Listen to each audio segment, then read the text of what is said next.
자, 요거 한번 나가보도록 하겠습니다.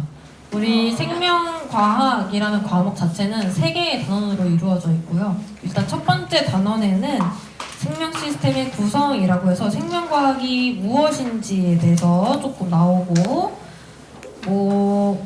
생명과학의 특성, 그리고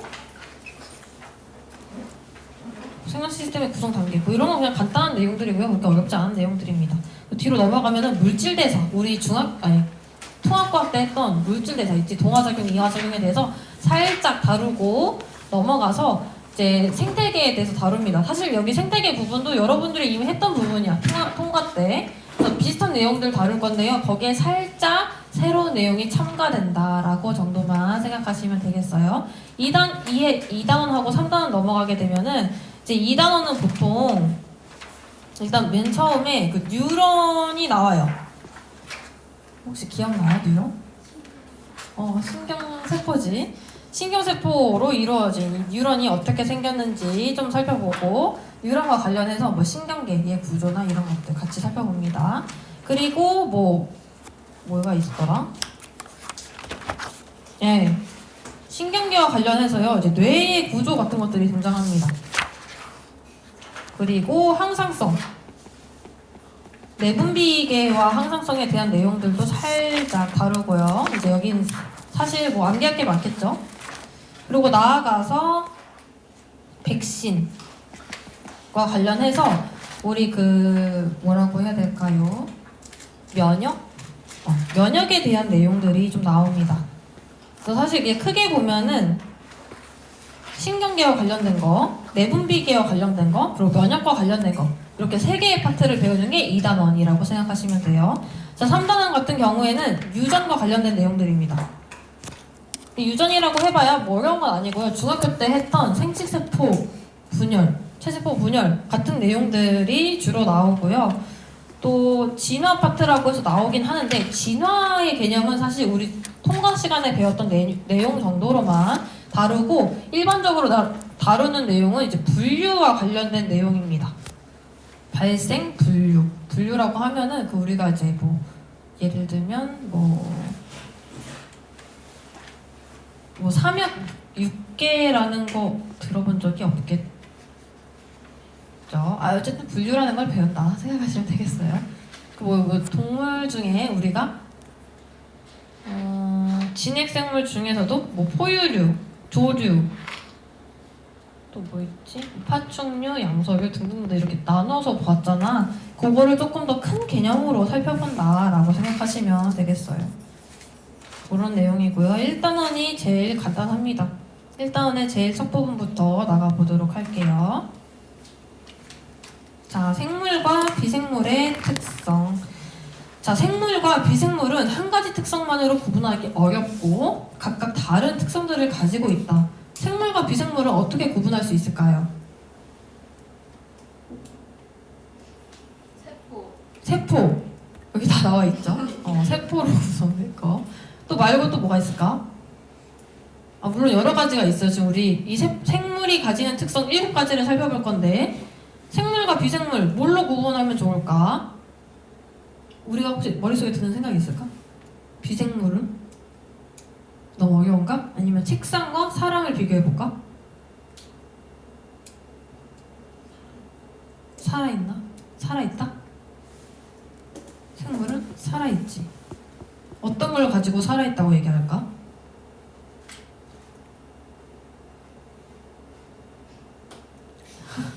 너무 철학적이라서 너무 어려운 거지? 네, 너무 어렵긴 해요. 그러면은 뭘로 비교를 해보면 좋을까? 강아지 로봇하고 강아지, 이거 2개를 가장 많이 비교하는데요. 이 두 차이는 뭐가 있을까? 공통점은 또 뭐가 있을까? 먹는다. 먹어요. 얘는 뭘 먹지? 사료. 얘는 전기 먹지. 얘는 전기를 먹고 얘는 사료를 먹고, 또 둘 다 움직여요. 그치? 또 공통점이든 차이점이든 숨을 쉬어요. 또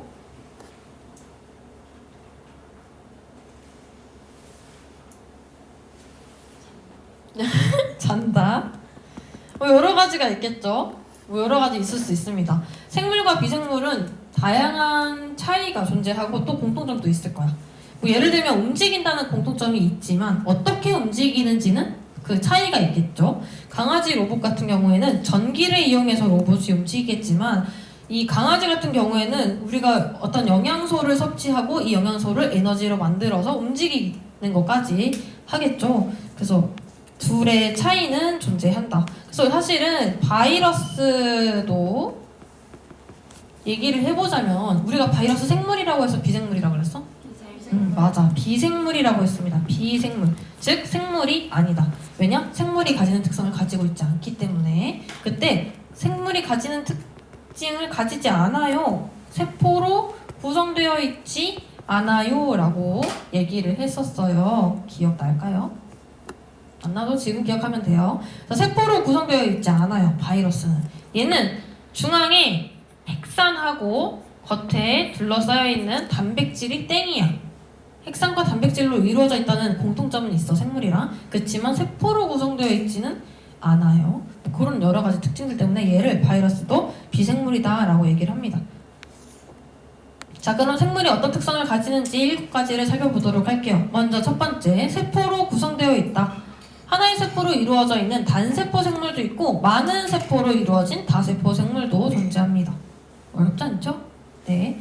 세포로 구성되어 있고 두 번째, 물질 대사를 한다.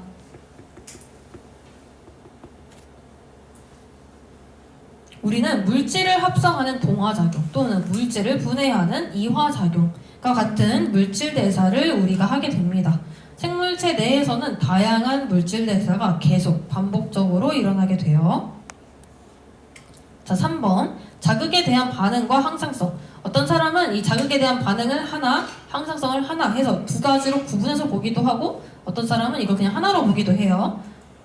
어쨌든 자극을 받아들이고 그 자극에 대한 반응을 하면서 생명을 유지하게 됩니다. 우리가 중학교 때 무릎 반사 기억나? 무릎 치면 이렇게 다리 그냥 올라가잖아. 그런 것들 자극에 대한 반응이라고 해요. 그런 특징을 가지거나 또는 체내의 환경을 안정적이고 일정하게 유지하려고 하는 항상성을 가지게 됩니다. 그래서 밑에 있는 예시 있죠. 코끼리는 날씨가 더울 때 큰 귀를 팔랑거려서 체온을 조절한다. 얘도 항상성에 대한 예시예요. 항상성이라고 하는 것은 항상 우리 몸이 정한 어떤 그 수치를 계속해서 일정하게 유지하려고 하는 거라고 했잖아. 일정하게 유지하려고 하는 거에는 체온도 있고 혈당량도 있고 삼투압도 있어요. 우리 몸은 항상 36.5도를 유지하려고 해. 36.5도를 유지하려고 36도에서 37도 사이를 계속 왔다 갔다 하지, 우리 몸이. 그래서 추우면 덜덜덜 떠는 거고 더우면 땀을 흘리는 거예요. 혈당량이 뭘까? 당. 어디에 있는?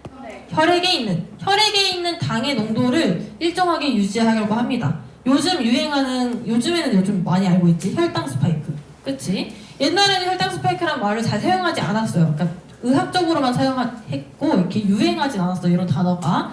혈당 스파이크, 우리 몸의 혈액 속에 존재하는 당의 수치가 갑자기 증가하는 거야. 갑자기 증가하게 되면은 어떻게 돼?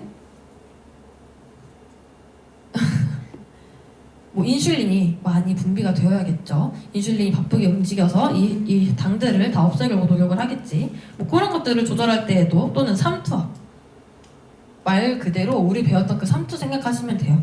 우리 몸은 적정한 삼투 농도를 유지하려고 합니다. 그게 삼투 농도가 일정하게 유지되지 못하면 부종이 생길 수도 있어. 그러니까 몸이 붓는다라고 하지. 라면 먹고 다음날 붓는 거, 그런 것들. 우리 몸이 계속 일정한 상태를 유지하려고 노력하기 때문에 그런 현상이 나타납니다. 나중에 이 3가지에 대한 내용도 배울 겁니다. 그래서 이렇게 우리는 항상성 조절을 하고 있다. 4번째, 발생과 성장입니다. 다세포 생물은 하나의 수정란. 이 수정란이 세포 분열에서 세포수가 증가하고 종류와 기능이 다양해지면서 개체가 되는 과정을 발생이라고 합니다. 수정란이 개체가 되는 과정을 발생. 밑에 있는 그림으로 보면요, 얘가 이제 개체, 올챙이까지를 굳이 따지면 올챙이까지를 발생이라고 볼 수 있어요. 그리고 이 어린 개체가 계속해서 세포 분열해서 몸의 크기가 증가하는 거, 성체로 자라는 거를 성장이라고 합니다. 즉 여기는 성장이라고 볼 수 있겠죠. 물론 개구리 같은 경우에는 이 경계가 조금 애매하긴 해요. 그렇지만 발생과 성장 두 가지로 나눠서 볼 수 있습니다. 우리 사람으로 치면은 우리 엄마 뱃속에서는 수정란부터 시작해. 그리고 개체가 되지. 손, 발, 눈, 코, 입, 귀 다 심장까지 기관을 다 가지고 태어나게 되잖아. 그때까지는 발생이고 우리가 이제 엄마 뱃속에서 나와서 자랄 때는 성장이라고 해요. 발생과 성장. 뒤에 넘어가면은 생식과 유전. 모든 생물은 자신과 닮은 개체를 만드는 생식을 하게 됩니다. 이 생식을 통해서 어버이의 유전 물질이 자손에게 유전 형질 전달되는 것을 유전이라고 하죠. 유전 물질이 전달되는 것, DNA가 전달되는 것, 유전이라고 합니다. 넘어가서 적응과 진화를 보면요, 생물은 자신이 살아가는 환경에 적합한 몸의 형태, 기능, 생활 습성 같은 것들을 갖게 되는데, 이런 것을 우리가 적응이라고 하고요. 적응하는 세월이 점점 더 길어지고 그것들이 유전 형질로 나타나면서 새로운 종이 나타날 때 우리가 진화라고 합니다. 진화에 대한 정의는 맨 뒤에서 더 다뤄보도록 할 겁니다.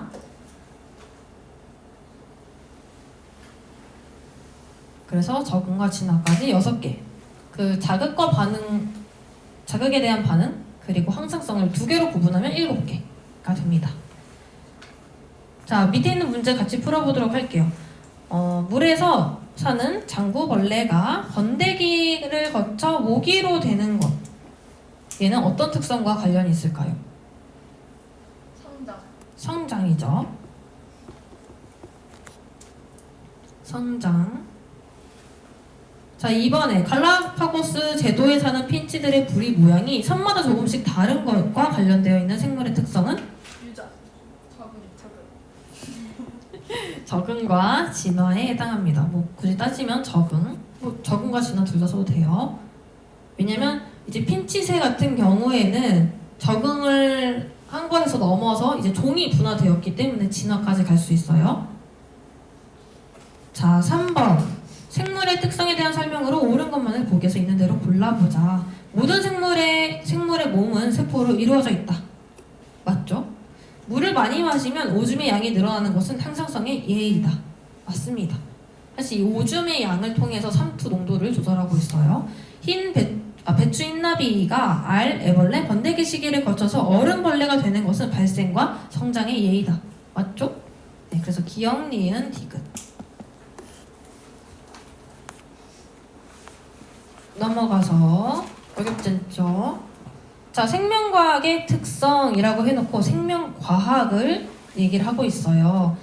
생명과학이라고 하는 것은 생물의 특성과 생명현상을 탐구하여 생물의 본질을 과학적으로 밝히는 학문이다 라고 했는데, 사실 옛날에는 생물학이라고 했습니다. 생물학이랑 생명과학이랑 뭐가 다를까요? 생각해 본 적 있어? 아니요. 없어요. 요게 예전에 과학 시간에는 선생님 때도 생명과학으로 배우긴 했어. 선생님 완전 이전 세대는 생물학으로 배웠어요.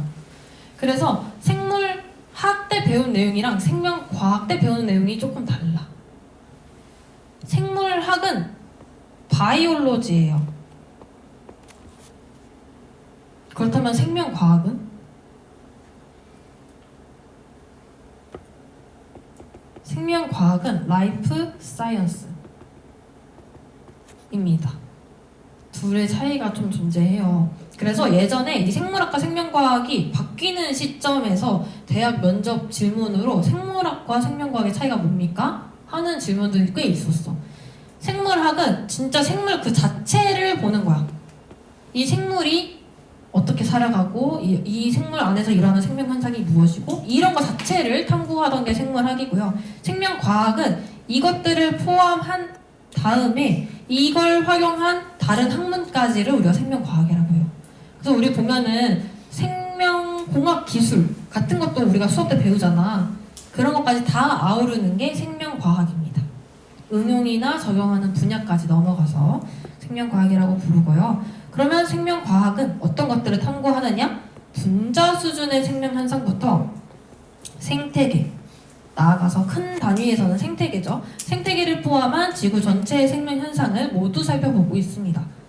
그래서 정말 작은 단위에 해당하는 DNA가 어떻게 복제되고 전사되고 번역되고 단백질로 만들어지는지부터 생태계, 아주 큰 생태계지, 개체들이 군집이 생태계가 어떻게 살아가는지까지 다 살펴보는 게 생명과학이에요. 그래서 이 생명과학은 여러 가지 분야로 나누어서 볼 수 있습니다. 여기 빈칸에 해당하는 내용은 뭐 분류학, 생명공학, 분류학, 세포학, 생태학, 여긴 없지만 뭐 동물생리학, 식물생리학, 바이러스학, 면역학, 분자생물학, 생명공학, 유전체학 등등등등 많은 학문이 존재해요. 사실 어느 학문이든지, 그러니까 꼭 생명과학이 아니라 다른 학문에 가도 좀 이렇게 이제 이름을 다 갖다 붙여서 새로운 학문을 많이 만들어내고 있어요. 근데 이제 뭐 그런 것들이 기술이 계속 발전하기 때문에 그런 것들이 증가하는 거겠죠. 그래서 다양한 분야들이 존재를 하고요. 사실 이제 대학에 가서 수업을 들으면은 생명과학과 관련된 갈 사람? 생명과학과 갈 사람. 생명과학과 관련된 과를 가게 되더라고요. 예를 들면 약학이라던가요. 혹시 메디컬도 가고 싶은 으쌰한예 간호까지 또 가게 되면요. 그때 으쌰한예 간호는 2학년, 3학년부터 다른 거 배워요. 근데 이제 1학년 때는 이런 거 배우긴 합니다. 면역이나 이런 것들. 근데 이 내용을 한 교수님이 다 가르치지 못해. 분류학, 세포학, 생태학, 분자생물학, 생명공학, 유전체학을 한 교수님이 가르치는 일은 절대 없어요. 왜냐면 교수님들은 딱 자기 학문까지만 알아요. 그래서 내가 분류학 교수다? 난 분류학 말고 다른 건 못해. 그래서 보통 그런 교수님들은 분류학이면 분류학 나아가서 뭐 서브로 하시는 거 있어요. 뭐 진화학이나 뭐 진화 생태 분류학 아니면 생태학 이쪽까지 넘어가는데 동물을 가르치던 그 교수님이 식물을 가르치진 못해. 반대도 똑같이 성립합니다. 그래서 참 이 학문이라는 게 어려워요. 이거는 생명과학 말고 다른 학문은 똑같아요. 그래서 교수님한테 여쭤보면요, 잘 여쭤보셔야 돼요. 내가 세포학과 관련된 내용이 궁금한데 생태학 교수님한테 여쭤보면은 모른다고 답하실 거예요. 번외 얘기였고요. 어쨌든 이런 다양한 학문들이 서로 영향을 주고받으면서 발달하고 있습니다. 이 학문 내에서 분류학이나 세포학, 생태학 내에서 생명과학이라는 큰 범주 안에서도 서로 상호작용을 하고 있지만 생명과학이 물리학이나 화학, 다른 공학과도 서로 상호작용을 하고 있어요. 그래서 전자현미경을 만들 때에는 물리학과 함께 세포의 기능을 연구할 때는 화학과 함께 연구를 하게 됩니다. 이거 말고도 다양한 것들 해요. 나아가서는 그 유전 정보를 연구하기 위해서 컴퓨터 공학과 이쪽이랑도 정보통신이랑 뭐라고 해야 될까요? 학문이랑도 서로 연관을 주고 받고 있습니다. 어쨌든 그렇다. 이게 외울 것까지는 아니고요. 문제를 풀어보면요. 생물과 그 생물을 둘러싼 환경에 대한 학문, 생태학입니다. 생명과학에 대한 설명으로 옳지 않은 것은 2번이겠죠. 지질학은 생명과학 분야 중에 하나가 아닙니다. 이 부분은 외운다기보다는 그냥 이해하고 그렇구나 하고 넘어가면 될 것 같아요. 설마 이걸 문제를 내면 양심이 없는 거겠죠? 물론 낼 수도 있긴 하고. 자, 넘어가서 생명 시스템의 구성 단계입니다. 우리가 이 부분은 조금 살펴봤었는데요. 먼저 1번부터 살펴보면요. 생물을 이루는 기본 단위. 세포. 맞아요. 세포입니다. 이 세포가 모여서 조직을 형성하게 됩니다. 모양과 기능이 비슷한 세포들이 모여서 조직을 이루게 되고, 식물 같은 경우에는 조직들이 모여서 조직계를 형성했지. 이거는 식물만 가지는 거.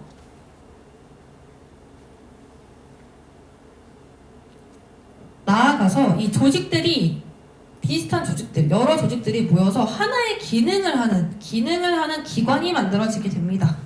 동물 같은 경우에는 여러 기관들이 모여서 기관계를 형성하기도 해요.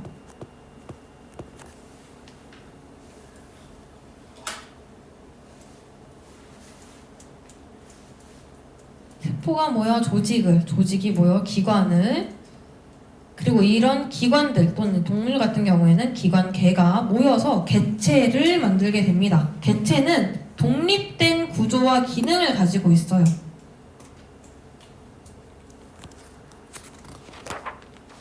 그래서 하나의 생명체라고도 불러줍니다. 이제 이렇게 개체가 되면은 아까 앞에서 살펴봤던 7가지, 6가지의 생물의 특성들을 가지게 됩니다.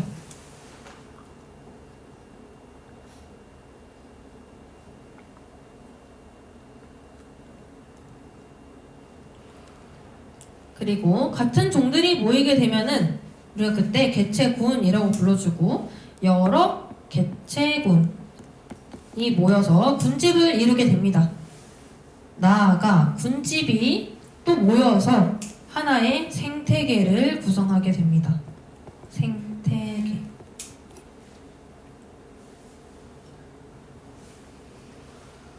그래서 이제 이 생태계 내에서는 물질이 서로 순환하기도 하고 에너지가 흐르기도 하면서 다양한 생명 활동이 일어나게 됩니다.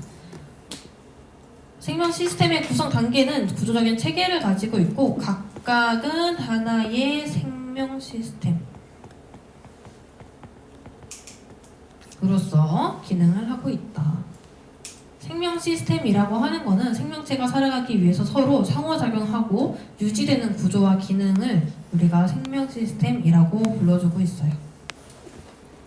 자, 그래서 1번 독립된 구조와 기능을 가지고 있다라는 말부터 우리가 개체라는 것을 알 수 있어요. 독립된 구조와 기능을 가지고 살아가는 하나의 생명체, 개체입니다. 자, 이번에 생명 시스템의 구성 단계에 대한 설명으로 옳지 않은 것은, 생명 시스템의 구성 단계는 구조적 체계를 이루고 있다. 맞죠? 생태계에서 물질과 에너지가 먹이 사슬을 따라 이동한다. 맞고요. 생명 시스템의 각 구성 단계는 하나의 생명 시스템으로 기능을 하고 있다. 맞습니다. 생명 시스템은 세포, 조직, 기관, 개체, 개체군, 군집, 생태계의 단계로 구성된다. 맞습니다. 5번이 틀렸어요. 개체군을 이루고 있는 것은 서로 같은 종이죠. 이것들이 무리를 지어 개체군을 이루게 됩니다.